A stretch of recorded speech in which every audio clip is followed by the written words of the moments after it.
मैं हूं नीलू व्यास और एक बार आपके साथ फिर से जुड़ रही हूं आपके पसंदीदा कार्यक्रम आज का एजेंडा में, जहां पर मैं लेकर आती हूं आपके लिए दिन भर की 3 बड़ी खबरों का विश्लेषण। आज की हमारी पहली स्टोरी है नीतीश कुमार के मंत्रिमंडल को लेकर बिहार में काफी सवाल खड़े करे गए हैं।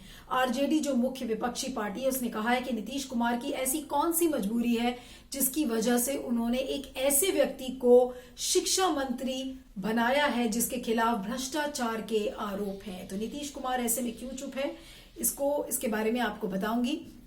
दूसरी स्टोरी कांग्रेस की बड़ी खबर को लेकर है। किस तरह से जितने भी वरिष्ठ नेता हैं, कपिल सिब्बल ने जब से ये बोला कि कांग्रेस की जो ऑर्गेनाइजेशनल स्ट्रेंथ है उसमें बहुत कमी आ गई है, वो आत्मविश्लेषण नहीं कर रही, तो उसी कड़ी में आज पूर्व केंद्रीय वित्त मंत्री पी चिदम्बरम ने आलोचना की है कांग्रेस की और कहा है कि जो ऑर्गेनाइजेशनली कांग्रेस बहुत ज्यादा एक कमजोर पार्टी हो गई है। यहां तक कि सीपीआईएमएल और एआईएमआईएम जैसी पार्टीज ने भी अपना परफॉर्मेंस बेहतर किया है। तो ऐसी आलोचना पी चिदम्बरम ने की है। और तीसरी स्टोरी है गुपकार अलायंस को लेकर। आज कांग्रेस ने अपना रुख साफ किया है। आपको बता दें कि कल अमित शाह ने ताबड़तोड़ ट्वीट्स किए थे और कहा था कि कांग्रेस अपना रुख साफ करे कि वो ऐसे अलायंस का क्यों समर्थन कर रही है जो कि विदेशी ताकतों को जम्मू एंड कश्मीर में देखना चाहते हैं, इंटरवीन करते हैं। तो आज रणदीप सुरजेवाला ने दो टूक जवाब देते हुए कहा है कि कांग्रेस गुपकार अलायंस का हिस्सा नहीं है। तो ये है हमारी 3 स्टोरीज जो आज की एजेंडा की आज की लिस्ट में है। लेकिन शुरुआत करते हैं अब हमारी आज की पहली बड़ी खबर से।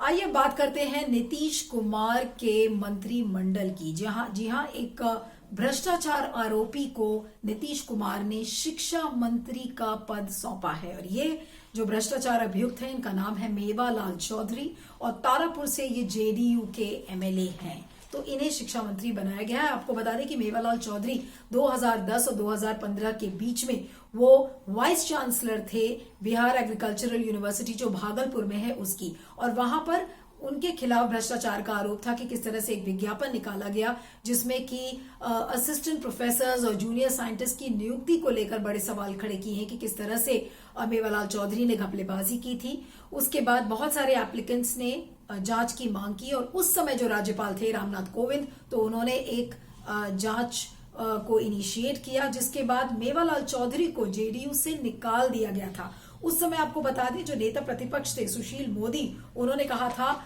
कि अगर मेवालाल चौधरी को गिरफ्तार नहीं किया जाएगा तो वो हाउस में हंगामा मचाएंगे विधानसभा के अंदर और इसको लेकर शोर मचाएंगे।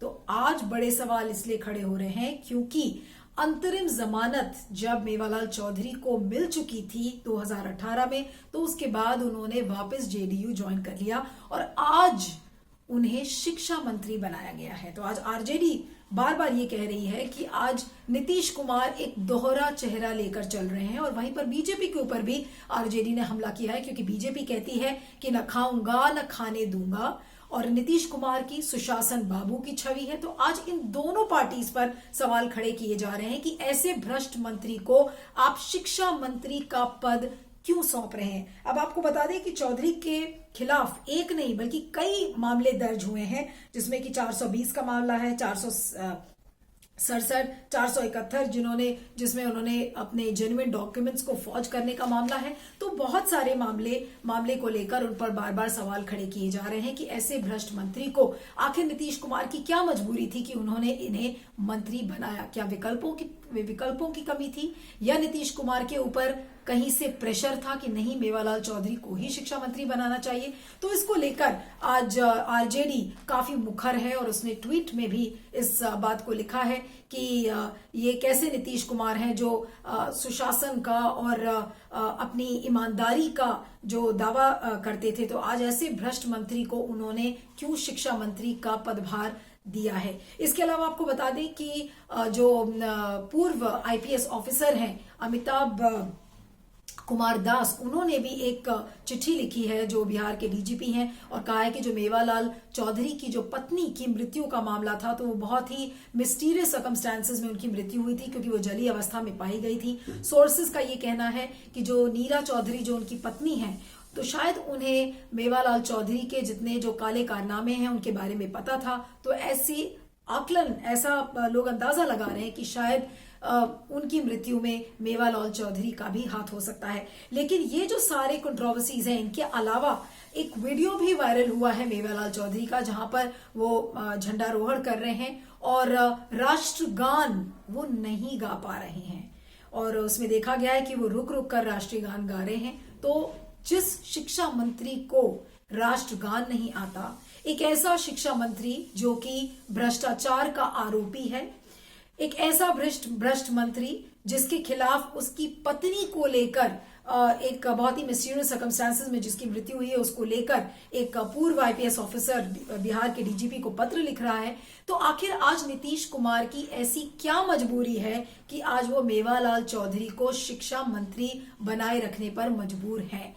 आपको ये भी बता दें कि आरजेडी ने शिक्षा मंत्री मेवालाल चौधरी को बर्खास्त करने की मांग की है। अब देखना ये होगा कि क्या नीतीश कुमार इन्हें बर्खास्त करेंगे। क्या बीजेपी, जो बार बार ये कहती है कि न खाऊंगा न खिलाऊंगा, तो ऐसे भ्रष्ट मंत्री को क्या बीजेपी इस मंत्रिमंडल में आगे रखना चाहेगी या फिर निकाल देगी किसी न किसी बहाने से? लेकिन आज बड़े सवाल यही खड़े हुए हैं कि दोहरा चेहरा आज न सिर्फ बीजेपी का बल्कि जेडीयू का, यानी कि नीतीश कुमार का भी सामने नजर आ रहा है। तो इस पर आपका क्या फीडबैक है, जरूर बताइएगा। मैं आगे चलती हूं।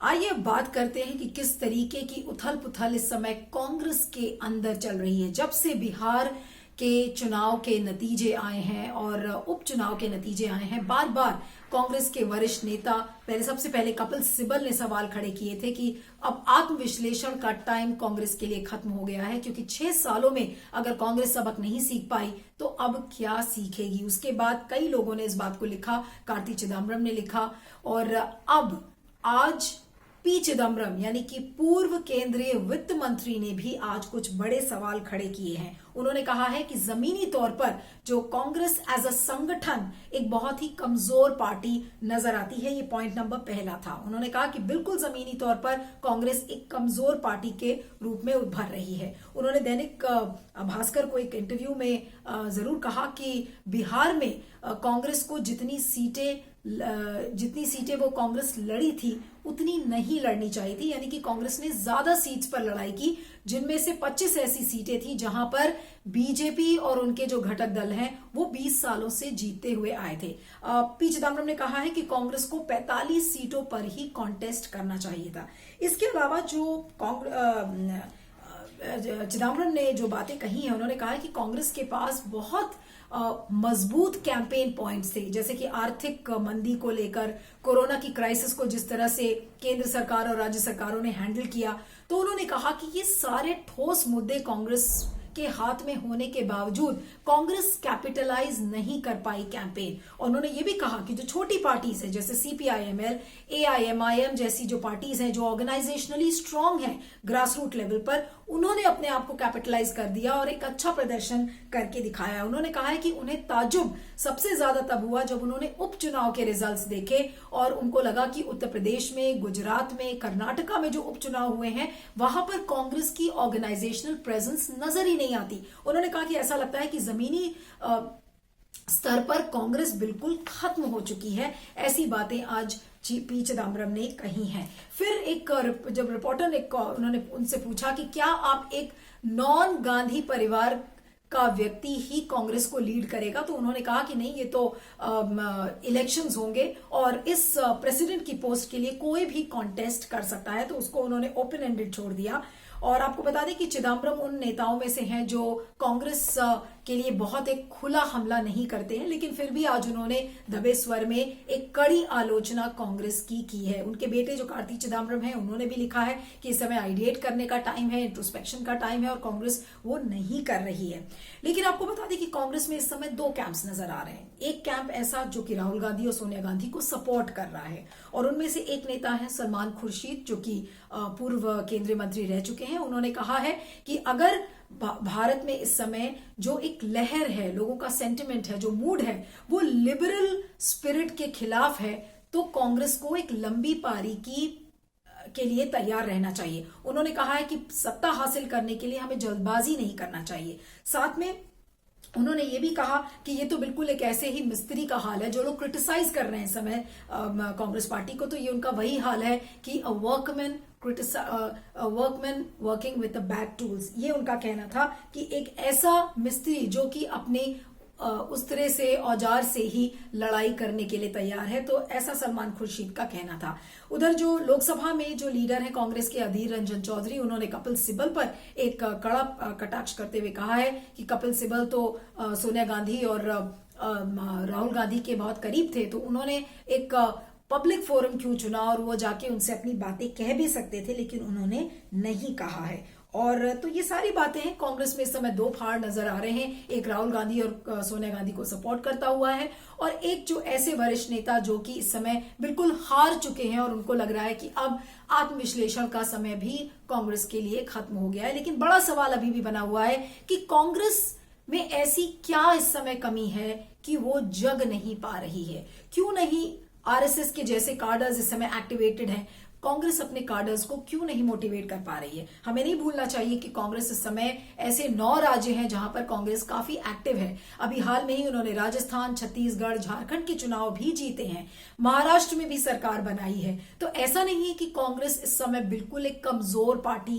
के तौर पर देखी जाती है, लेकिन क्योंकि लीडरशिप क्राइसिस, कांग्रेस को लीड करने के लिए इस समय आगे बढ़कर कोई एक नेता पार्टी की कमान संभालने वाला नजर नहीं आ रहा है, इसकी वजह से कांग्रेस के अंदर काफी कमजोरियां नजर आ रही हैं, काफी कमियां नजर आ रही हैं, जिसको लेकर काफी असंतोष है पार्टी में। लेकिन अब ये देखना होगा कि इस असंतोष को कांग्रेस का कौन सा नेता है जो टैकल करेगा। क्या कपिल सिब्बल, क्या सलमान खुर्शीद, अधीर रंजन चौधरी, पी चिदम्बरम, शशि थरूर, मनीष तिवारी, उन्होंने भी, आपको ध्यान होगा कि 23 लीडर्स ने अभी 3 महीने पहले, 4 महीने पहले एक चिट्ठी भी लिखी थी सोनिया गांधी को और कहा था कि ऑर्गेनाइजेशनली इस समय कांग्रेस को मजबूत करने की जरूरत है। उसको लेकर एक कमेटी के गठन की बात कही गई। लेकिन ऐसा लगता है कि चुनाव के जो भी परिणाम आते हैं उसके बाद ऐसा लगता है कि कांग्रेस चेत नहीं रही है, यानी कि जो वर्किंग स्टाइल है कांग्रेस का, फंक्शन करने का स्टाइल है, उसमें कहीं ना कहीं प्रॉब्लम है। और अगर प्रॉब्लम है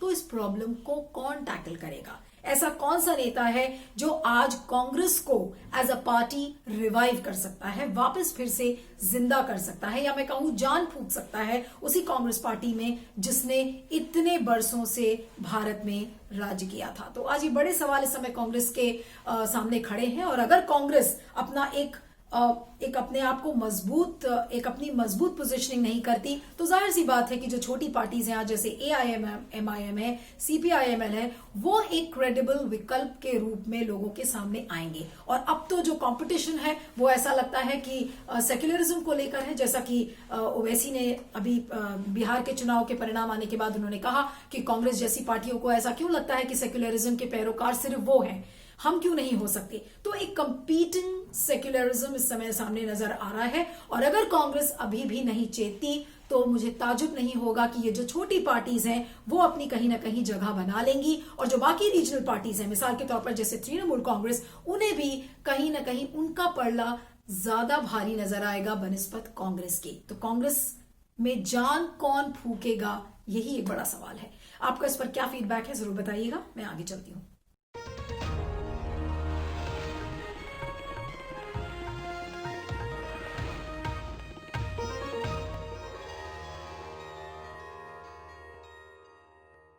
आइए बात करते हैं कश्मीर में होने वाले डिस्ट्रिक्ट डेवलपमेंट काउंसिल के चुनाव को लेकर, जो कि 28 नवंबर और 24 दिसंबर के बीच में होना है।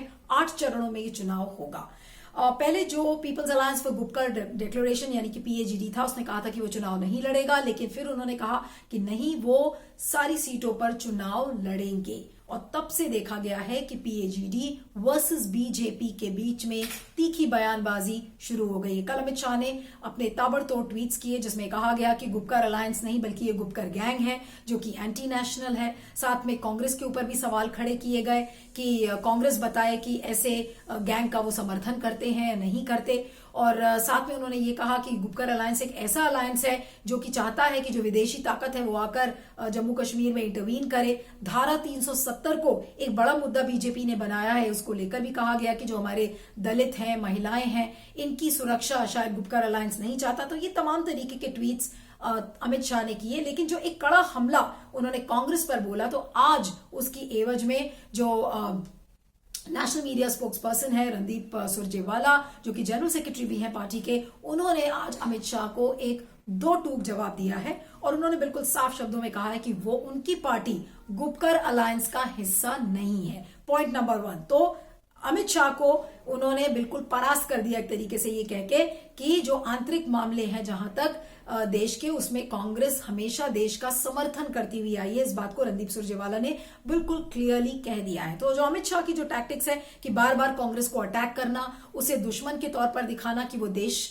का दुश्मन है कांग्रेस, तो उस चीज को लेकर आज रणदीप सुरजेवाला ने अमित शाह को परास्त कर दिया है। तो अब अमित शाह क्या बोलेंगे कांग्रेस के बारे में, खासकर जब ये डीडीसी के चुनाव होंगे, तो ये चीज आज कांग्रेस ने अपने तरफ से साफ कर दी। लेकिन आज कुछ नैतिक सवाल कांग्रेस ने खड़े किए हैं बीजेपी के सामने, जिसका जवाब इस समय बीजेपी के पास नहीं है। आइए आपको बताते हैं कि क्या सवाल खड़े किए हैं। सबसे पहला सवाल जो सुरजेवाला ने खड़ा किया बीजेपी से कि बीजेपी आज गुपकर अलायंस में जो उमर अब्दुल्ला है और खासकर जो महबूबा मुफ्ती की जो पार्टी है पीडीपी, उसको लेकर आज बीजेपी सवाल खड़े कर रही है। लेकिन पीडीपी के साथ ही आखिर बीजेपी ने सरकार क्यों बनाई थी, उनकी ऐसी क्या मजबूरी थी?